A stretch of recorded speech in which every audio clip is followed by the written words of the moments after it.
So, a few days ago, I was just thinking, one day this illusion is going to be over. Whatever we live in, this, you know, get a job, get a wife, produce some kids, this hustling and bustling about is going to be over. And some people, most actually, more than 50%, I believe, are going to be in eternal suffering, hell, forever and ever, suffering forever.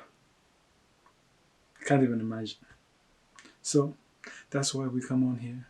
We, be Christ like, as Christians. Anyway, so I started thinking, knowing the terror of the Lord who persuade men, who persuade even Christians to be like Christ, to persuade even ourselves. Paul said, I buffet my body, lest I be a castaway. Okay, so this question, can a Christian go to hell? So for this one, I wanted to take you back to 2 BC, around there. Israel is around like April. So people are celebrating Passover, chilling, maybe Gamaliel is over there and the children are like kind of asking questions. Then this bold child just stands up and asks him a question. This child says, Teacher, Rabbi Gamaliel, can Jews go to hell? Gamaliel. Gamaliel gives a religious answer, the politically acceptable answer.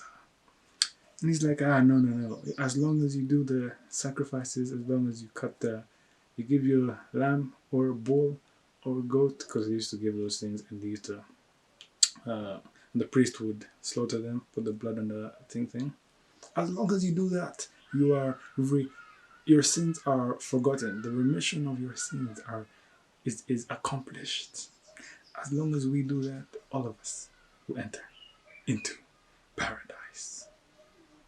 Little, but then little did he know. Okay, so but then he knew in his heart, knowing how the Pharisees would steal money, how they were covetous, how they loved money, how say what Barabbas was going around killing people. He said in his heart, is that really true? So now say there were like 1 million Jews over there, just doing the sacrifices every other day. Then when God actually shows up in the flesh, they're all confused, looking around like, what is going on? Is he the one? Is he not the one? So did they really have a heart that was to God when God showed up and they didn't believe? That's the question. So now look at Christianity today. There are 2 billion Christians in the world. 2 billion. Billion. Not million, billion. Okay? That's like almost half. Okay, that's quarter, because they're 8 billion now. Okay, yeah. 2 billion. Look at that. Compare it to the million, maybe 600,000 or something Jews that were living in those days. And only 5,000 actually followed Jesus. The rest all thought he was just a crazy guy. God in the flesh shows up and you're saying crazy guy. So, did they actually believe? They believed. They believed God. They believed God existed, but they didn't do what he said. As James said, the demons fear and tremble. Believe and fear and tremble.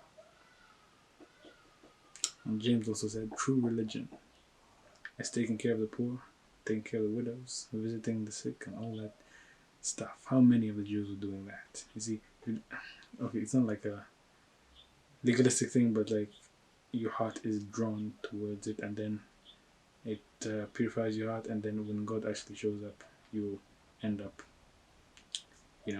following Him. So what happened to those Jews? They ended up in hell, most likely. Yeah. Okay, the Pharisees at least. Some of the Pharisees ended up believing in Jesus. But those main Pharisees that were just evil. How can you steal from a widow? At least just take money from, I don't know, like a rich guy or something. But a widow. Anyway, so yeah, that's the question I came to pose to you. Only a remnant, 10% around there. 5,000 out of 600,000. Actually, that's like 1%. You see? Scary. That's why you have to mind your life. You have to live your life. He said, watch and pray. Watch and pray. That means be awake. I'm coming soon, See, he warned the disciples. So, that is it. Thank you for listening. Hope you learned something.